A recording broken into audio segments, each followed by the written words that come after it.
Olá, estamos começando mais um podcast lá do B da Notícia, batendo um papo hoje com o ex-prefeito e ex-deputado estadual por duas vezes, né? Duas vezes prefeito e duas vezes deputado, Carlos Castiglione. Olá, Carlos. Olá, Basílio, boa tarde para você.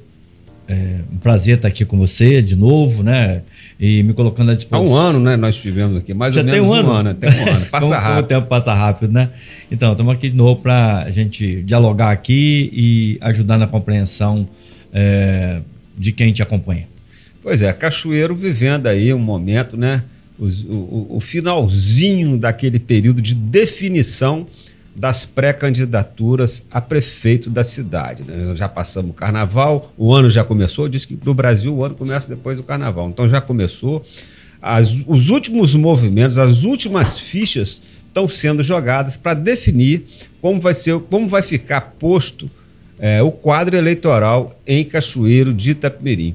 E o deputado, o ex-deputado, o ex-prefeito Carlos Castiglione é um, né, dos pré-candidatos, possíveis pré-candidatos. Agora já é que na última vez você ainda não era, né? Você não assumiu assim abertamente a pré-candidatura.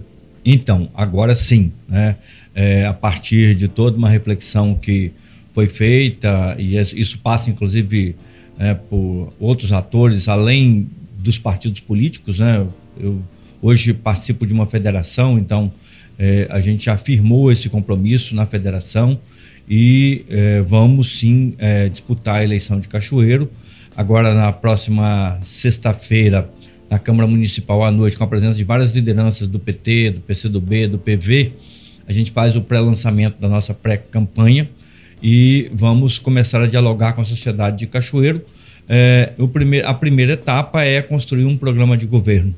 Enquanto isso, ir também dialogando com parceiros dos partidos políticos possíveis de fechar uma coligação, mas acima de tudo conversar com lideranças da sociedade para que a gente possa fazer um processo de escuta sobre a nossa cidade atual e quais são os nossos desafios para o futuro. Então, a pré-candidatura está de fato alinhada e nós vamos partir para a pré-campanha quando a Justiça Eleitoral assim o autorizar.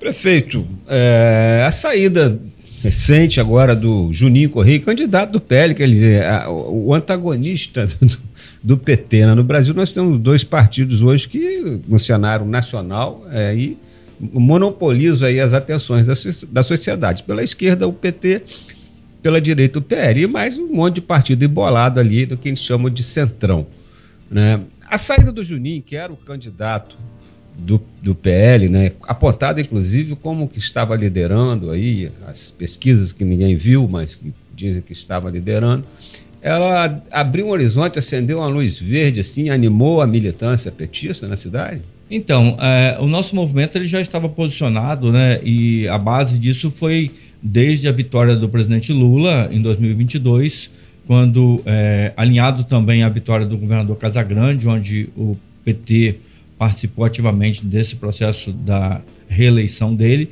a gente então viu que tem um ambiente favorável para apresentar a nossa pré-candidatura e discutir o processo.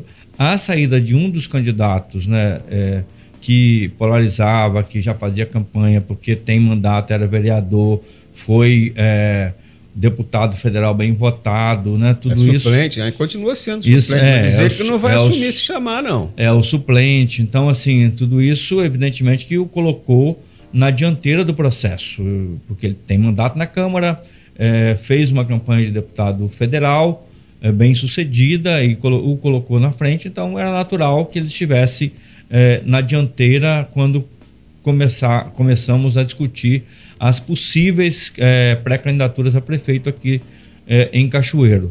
No entanto, isso aconteceu. Eu diria assim que esse processo da saída dele, no fundo, vai ajudar a cidade, porque uma preocupação que eu tenho e ela estava muito mais assim. Você acha que quebra a polarização? Então, a saída dele quebra essa polarização aqui em Cachoeiro? Eu acho que contribui, sabe, Basílio, porque ele encarnava muito esse processo.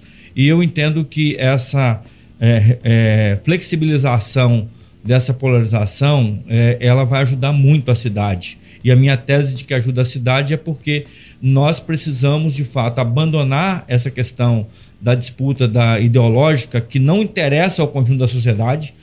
A disputa ideológica interessa a nós que militamos na política partidária, mas ela não interessa à sociedade. E o que deve interessar a cidade num pleito municipal, quando nós vamos discutir um programa de governo, vamos escolher o prefeito da cidade, são as questões direcionadas à cidade. Então, eu sempre trabalhei com essa tese de que eu fugiria e vou continuar fugindo sempre que for possível do processo de polarização, porque eu quero discutir os temas importantes para a cidade. E o município, né? Não só para a cidade, o município, porque o meio rural também é importante. E eu creio que a desistência dele, tem lá os motivos dele, eu respeito. Ele quer ser padre. Exatamente. Ele é sacerdote. Vai ajudar-nos nesta questão do debate acerca dos temas importantes para o município.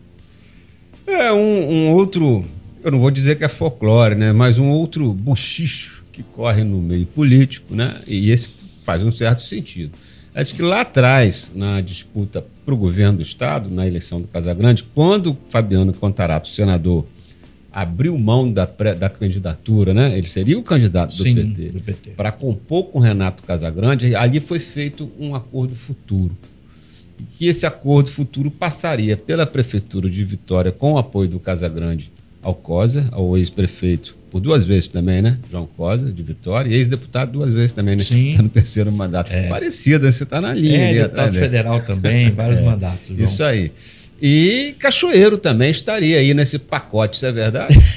Então, isso foi muito comentado, mas eu nunca participei de conversa nesse sentido. Na verdade, o que eu falei no início aqui, a gente esteve junto com o governador na sua reeleição.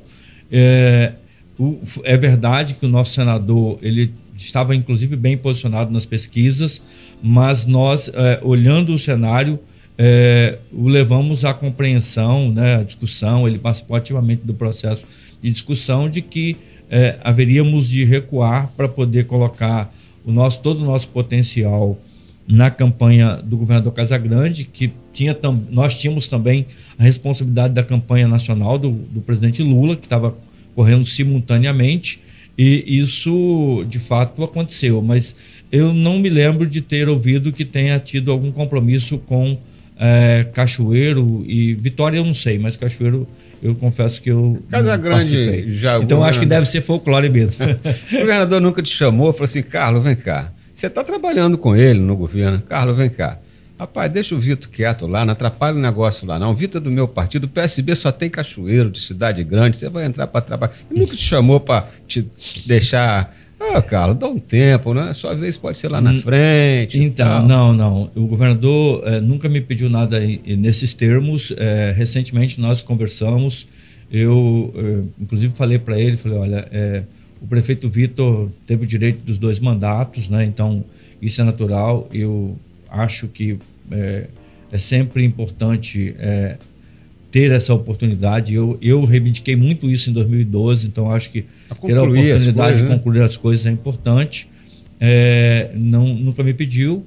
Eu converso com ele esporadicamente. Recentemente fiz uma boa conversa com ele, onde eu coloquei, né, todas as condições, disse que eu quero ser candidato, que eu vou criar as condições para que ele, caso deseje, caso tenha necessidade, venha me apoiar e que ele tenha, se sinta à vontade de me apoiar, mas ele nunca se posicionou. Acho que está no direito dele de não se posicionar, porque ele é governador, ele tem que cuidar de tudo, né? Também essa tal dessa polarização, ela passa pelo governo do Estado, e o nosso governo, ele é um governo de muito sucesso, que alinhado com o governo federal, o vice-presidente é o Geraldo Alckmin do PSB, vice-presidente da República, a gente tem um alinhamento muito favorável. O que eu penso, Basílio, e quero, e eu vou discutir esta questão, é de que Cachoeiro precisa ter um alinhamento com o governo federal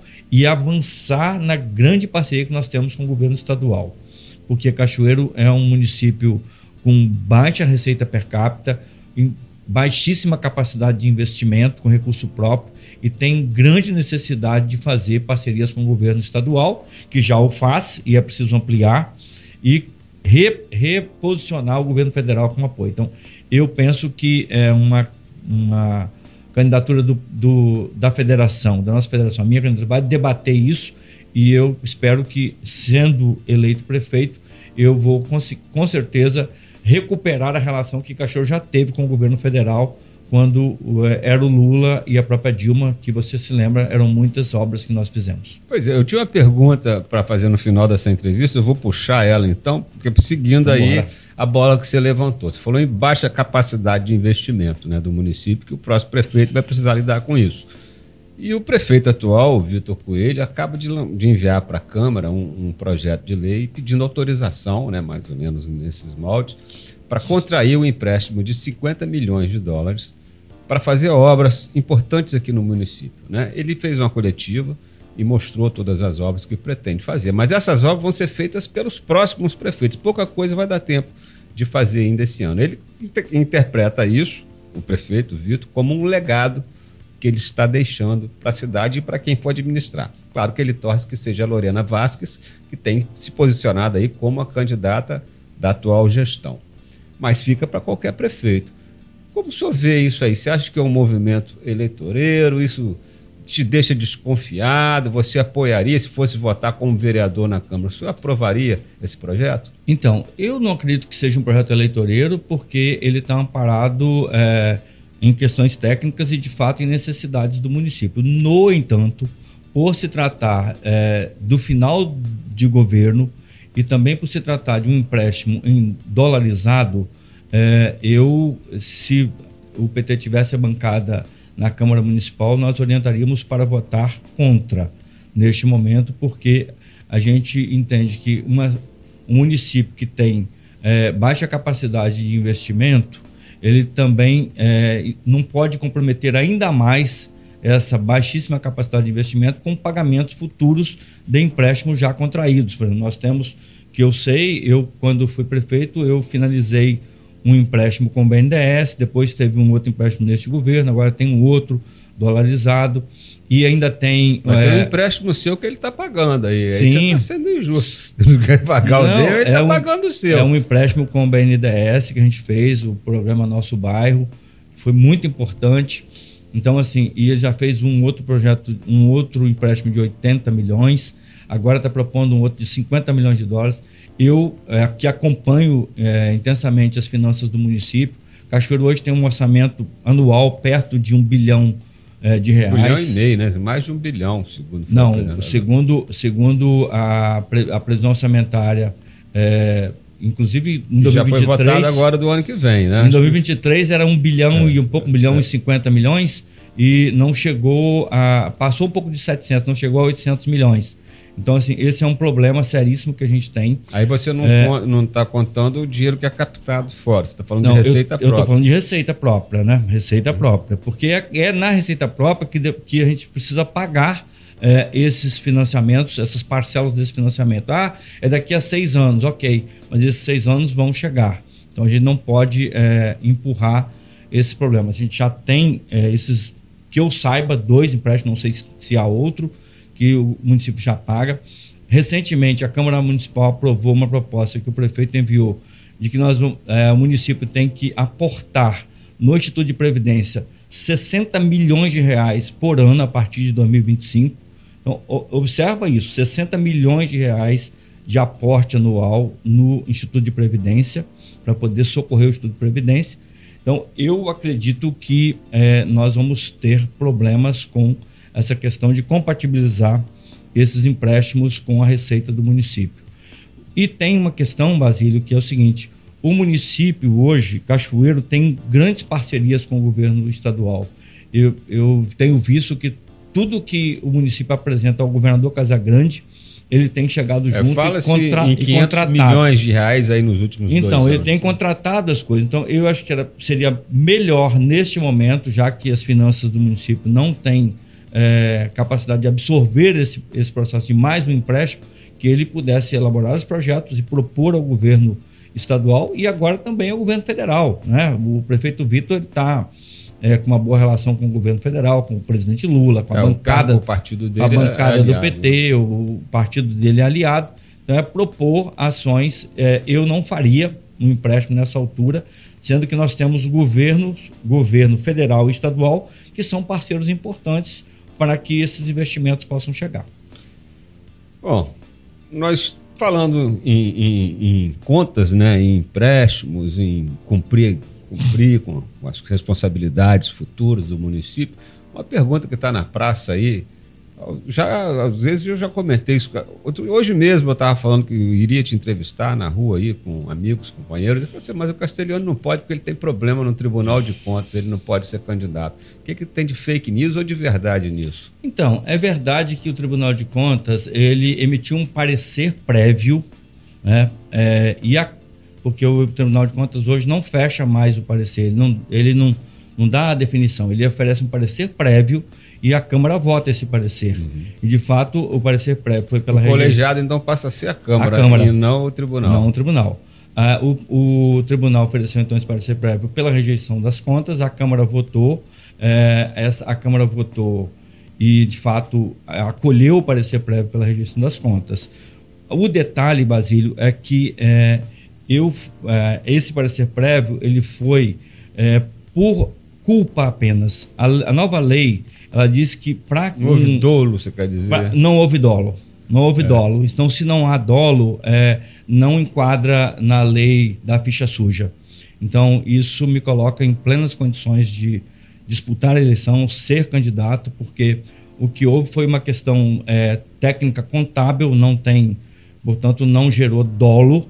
E se não há dolo, eu estou livre para disputar, porque não sou enquadrado na lei da ficha suja. Apesar de não poder garantir que não vai ter um candidato aí que vai questionar, né? Que mas eleição ninguém faz isso. É natural, mas a gente vai, com certeza, responder, né? Nos defender e tocar o processo da candidatura e trabalhar coletivamente, trabalhar com parceiros, outros partidos, para buscar a eleição em Cachoeiro e assim retomar essas parcerias que eu lhe falei, que são as parcerias importantes do governo federal, o que evitará, com certeza, ter a necessidade de contrair empréstimos em dólar, empréstimo internacional. Prefeito, chamar de prefeito com uma deferência, né? Quem já ocupou o cargo, chamo o ex-prefeito de Roberto Valadão, Ferraz também de prefeito, é uma deferência. E vou te fazer duas perguntas para a gente encerrar. Nosso tempo já está chegando ali no final. O diretor já fez sinal para mim ali. Ele não gosta que passa muito, não, mas eu não obedeço muito. Depois fica difícil para ele fazer os cortes. Eu chuto o pau do barraco e vou embora. Bora. Mas duas perguntas finais que eu acho importantes, principalmente para formar o juízo de valor das pessoas que estão nos acompanhando, que toda semana nos acompanham aqui. A gente não falha no podcast lá do B da Notícia. Aproveitar para pedir a você. A pergunta é interessante, não sai não. Pedir a você para aproveitar e se inscrever no canal, deixa seu joinha, né? Compartilha aí, faz seu comentário aí embaixo, ajuda a gente aí a manter o lado B da notícia sempre fresquinho, sempre com notícia boa, com entrevistas bacanas, toda semana, para você ficar por dentro, não só do mundo político, mas do mundo econômico, social, aqui do todo o sul do estado do Espírito Santo. Vamos lá, Carlos, depois desse jabá, que eu tenho que fazer o meu próprio jabá, que senão eu apanho em casa. Com certeza. Eu vou te fazer duas perguntas. O senhor diria, o senhor diria, o senhor foi prefeito por 8 anos da cidade, que seria a sua marca de gestão? Olha, ou obra, ou marca, ou aquilo que marcou sua passagem pela prefeitura? A marca de nossa gestão foi a nossa capacidade de dialogar. E o diálogo, eu diria assim, foi a começar do servidor, coisa que nós queremos, o servidor da prefeitura, queremos retomar. O orçamento participativo, e foi uma grande ferramenta para a gente poder avançar em Cachoeiro, e as parcerias que nós fizemos, especialmente com o governo federal, porque naquela época o governo estadual não tinha tanta capacidade quanto tem hoje de fazer os investimentos. Então, nós fizemos parcerias importantes com o governo federal, fizemos creches, fizemos super creches, unidades básicas de saúde, inúmeras, o Minha Casa Minha Vida, enfim, várias situações que, de fato, veio o Mais Médico, né, que ajudou muito, investimos muito em educação.